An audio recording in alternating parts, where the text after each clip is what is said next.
Antrean warga untuk mendapatkan beras murah masih terjadi di berbagai wilayah di Indonesia, menyusul makin mahalnya harga beras di pasaran. Langkah apa yang harus diambil pemerintah untuk menekan harga beras? Kami akan membahasnya bersama Kepala Badan Pangan Nasional Arief Prasetyo Adi dan anggota Komisi 6 DPR dari fraksi PKB, Lulu Nur Hamidah. Selamat malam Bu Lulu, selamat malam Pak Ya, Arief. Assalamualaikum Pak Arief. Waalaikumsalam warahmatullahi wabarakatuh.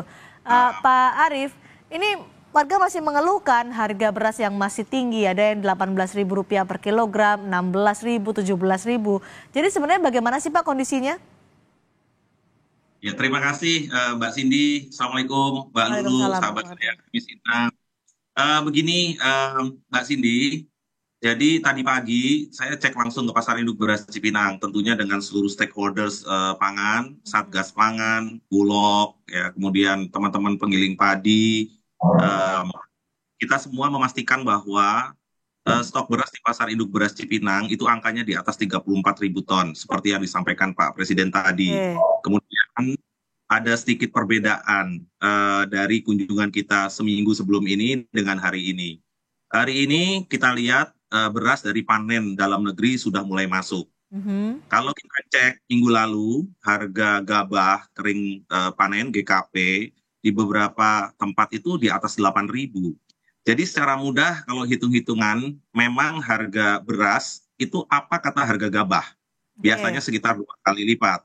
Kalau harga gabah itu 8.000, maka akan didapati harga beras itu sekitar 16.000. Ya, baik. seperti yang terjadi beberapa waktu kemarin. Mhm. Tapi kalau hari ini panen rata-rata nasional ini sudah harga GKP-nya turun menjadi 7.100. Baik, Sehingga dalam 2-3 minggu ke depan ini ya harga beras itu insya Allah akan terkoreksi karena produksi di bulan baik, Maret itu total akan 3,5 juta ton. baik. 2 sampai 3 pekan ke depan harga beras akan turun. Kira-kira sampai berapa penurunan itu, Pak Arief? Ini yang harus kita jaga bersama-sama karena yang kita khawatir biasanya kalau panen sudah dekat dan bersamaan gitu ya, angkanya melebihi dari 3 juta atau kalau tahun lalu 5 juta sampai 5,5 juta ton, Ya. itu biasanya memang bisa turun sampai dengan ke 6.000 atau bahkan ke 5.500. Hmm, segitu ya, berarti tidak lagi Rp18.000 per kilogram seperti masyarakat selama ini mengeluhkan. Harga gabahnya 6 sampai 7.000 itu biasanya harga eceran tertinggi 13.900 untuk beras premium Oke, itu bisa kembali seperti biasa. oke, akan kembali seperti biasa 2 sampai 3 pekan ke depan ya. Nih yang ditunggu oleh ibu-ibu nih Pak Arief.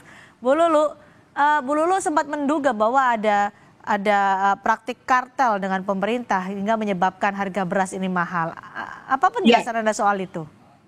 ya, terima kasih Mbak Cindy. Saya kira kalau soal kartel ini, mohon maaf Pak Arief ya. Jadi sebelum ada Badan Pangan ini, kita kan sering ketemunya memang sama Bulog ya. Jadi informasi yang terkait dengan kartel saya kira udah sangat lama banget dan saya kira juga dari unsur pemerintah juga berkali mengatakan itu. Jadi saya kira fenomena soal kartel pangan khususnya juga beras ini bukan sesuatu yang baru dan mengada-ngada sebenarnya. Ini kan hanya soal kita mau jujur apa tidak dan mengurai persoalan dengan apa ya, dengan serius apa enggak gitu. Karena kalau ini juga kita abaikan, maka kita akan terus mengulang situasi yang seperti ini. Nah, dasarnya itu seperti apa? Saya pertama mungkin dengan pertanyaan sederhana aja.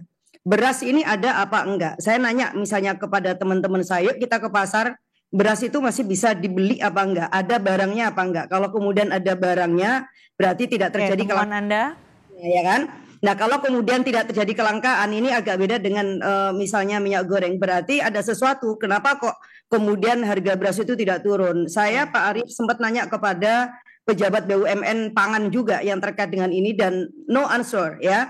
Tetapi yang menarik bahwa kemudian ada pejabat BUMN pangan yang lain yang justru kemudian membenarkan adanya unsur kartel ini dan bahkan kemudian menantang sebenarnya. Coba aja itu dicek di pasar Cipinang itu, benar Praktik nggak? kartelnya seperti apa dan di tingkatan mana menurut Bu Lulu dari Jadi temuan Ibu?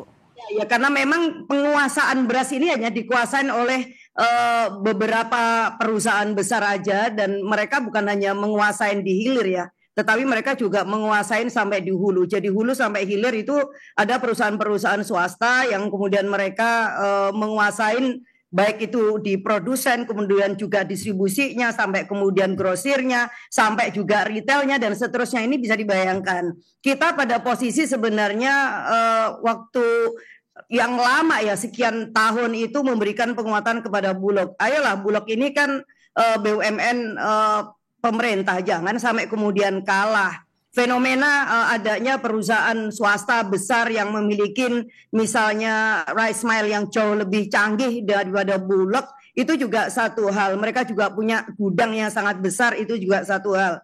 Mereka juga kemudian membangun kerjasama dengan para tengkulak, itu iya. Jadi mereka juga yang kemudian ngasih modal, yang mereka kemudian yang padi ke petani dengan harga berapapun, tapi kemudian mereka punya kemampuan untuk menggiling dan menyimpan. Dan mereka bisa kapan saja mengendalikan pasar sesuai yang diinginkan, dan kalau kemudian mereka mendapatkan keuntungan itu gitu. Nah, terakhir saya kira beberapa hari yang lalu KPPU sendiri, ini kan juga lembaga pemerintah, sudah menengarai adanya kemungkinan ya, jadi kartelisasi harga beras ini. Ya, saya kira Pak Arief, saya kira jauh lebih baik kalau kemudian kita open, jangan sampai sekian tahun kemarin terulang. Baik, Bu Lulu. Iya, yang terkait dengan kartel minyak goreng nggak ada yang percaya, dan saya bilang Bareskrim harus turun tangan. Akhirnya apa? Terjadi juga kan, kemudian ada pihak-pihak yang kemudian ya ini Bu Lulu. Gitu. Ya. Saya berikan kesempatan Pak Arief untuk menjawab dugaan Bu Lulu ini terkait dengan praktik kartel, Pak Arief. Ya, terima kasih Mbak Lulu, Mbak Cindy. Jadi beras kita ini dalam 8 bulan terakhir, panen kita itu memang kalau antara produksi dan konsumsi memang kita defisit. Jadi perlu disampaikan kepada masyarakat luas bahwa di bulan Januari dan Februari ini, apabila kita lihat produksi dengan konsumsi, kita itu memang defisit 2,8 juta ton. Dengan defisit 2,8 juta ton ini, pemerintah sebenarnya sudah melakukan mitigasi cukup lama, sehingga memang kita lakukan pengadaan dari luar negeri.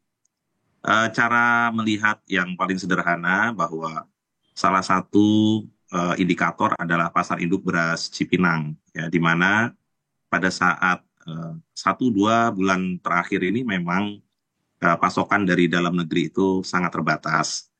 Kemudian Pak Presiden meminta kita untuk menggelontor pasar induk beras Cipinang, sehingga stok itu harus dijaga di atas 30.000 ton. Pada waktu lalu sempat stok itu di bawah 20.000 ton. Jadi nanti bisa di cross check kepada seluruh teman-teman di seluruh wilayah di Indonesia. Memang produksi kita jauh menurun dibandingkan dengan tahun sebelumnya. Demikian Mbak Cindy. Jadi soal dugaan kartel tidak ada ya menurut Pak Arief? Kalau menurut saya ini lebih ke masalah produksi, sehingga ke depan memang beberapa hal yang harus kita perbaiki adalah kita semua mendukung lembaga atau kementerian teknis yang khusus untuk produksi, dan kita harus optimalkan dan kita harus detailkan satu persatu. Mbak Cindy. Baik. Mulai dari benih, pupuk, kemudian irigasi, penyuluh-penyuluh, ya. Jadi kita perbaiki produksi kita semua. Baik, Bu Lulu, ini hanya masalah produksi, bukan soal kartel. Ya, kalau hanya masalah produksi, saya kira ini dari sejak sekian bulan yang lalu semestinya bisa terantisipasi, Pak. Ini kan ada situasi yang agak luar biasa ya. Saya kira tentu sebagai anggota parlemen sulit gitu loh bisa menerima ada begitu banyak antrian orang untuk bisa berburu beras murah, dan itu tidak terjadi dalam sekian kurun waktu mungkin sekian tahun terakhir ini. Terakhir itu antrian sampai kemudian harus membuat mereka itu mati itu kan ketika antri minyak goreng.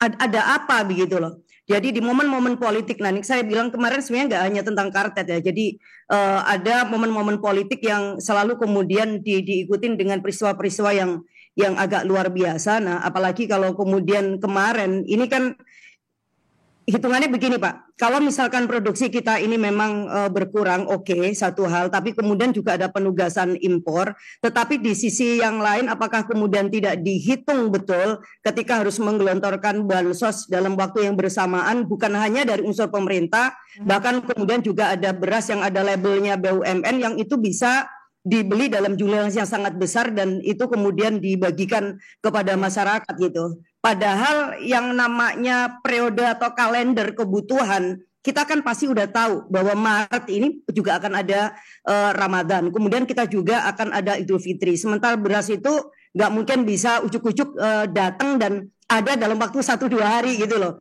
Sehingga di tingkatan perencanaan kemudian juga kepastian data yang bisa dipercaya itu yang menurut saya penting untuk disampaikan oleh pemerintah itu.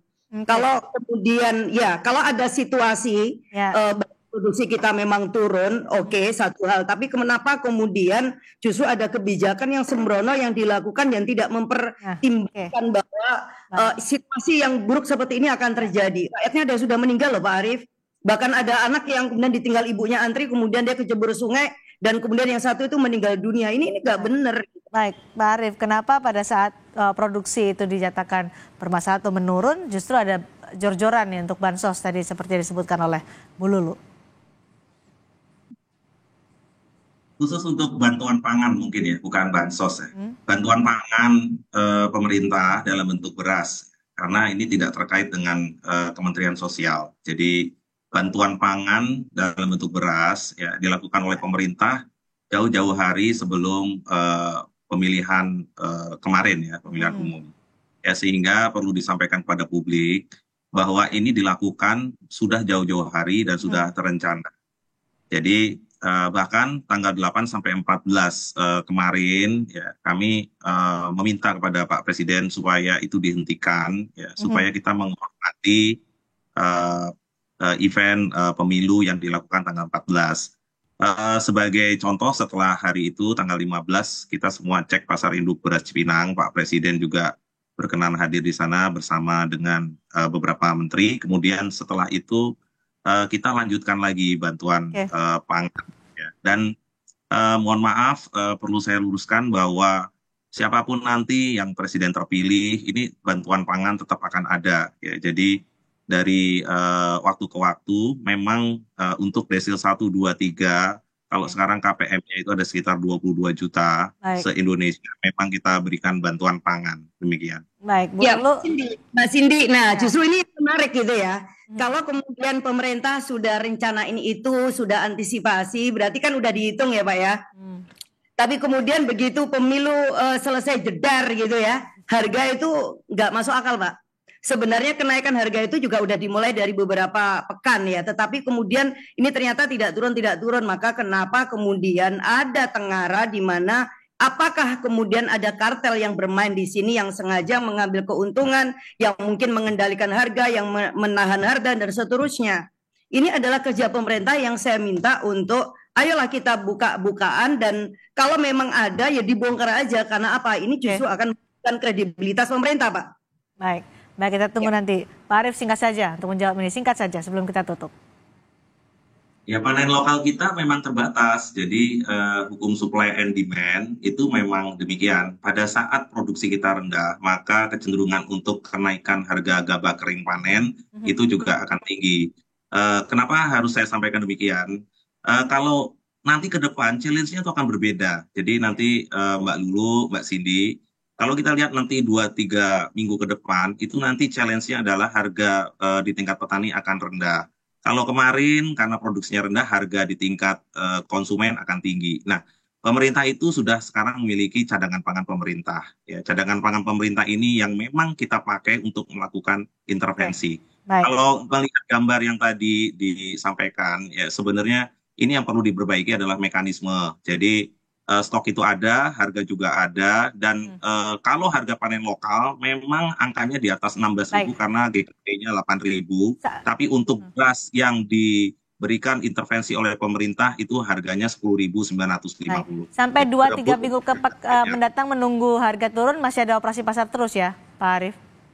Gini, sampai hari ini terus-menerus kita juga sediakan, bahkan di outlet-outlet modern market dan juga Baik. outlet-outlet yang ada di pasar-pasar tradisional itu kita gerojok terus begitu ya. Oke. Sehingga ada memang gap antara harga beras dari panen lokal yang gabahnya angkanya di atas 8.000 kemarin ya dengan harga yang dilakukan SPHP, artinya stabilisasi pasokan harga pangan yang Baik. dimiliki oleh Bulog.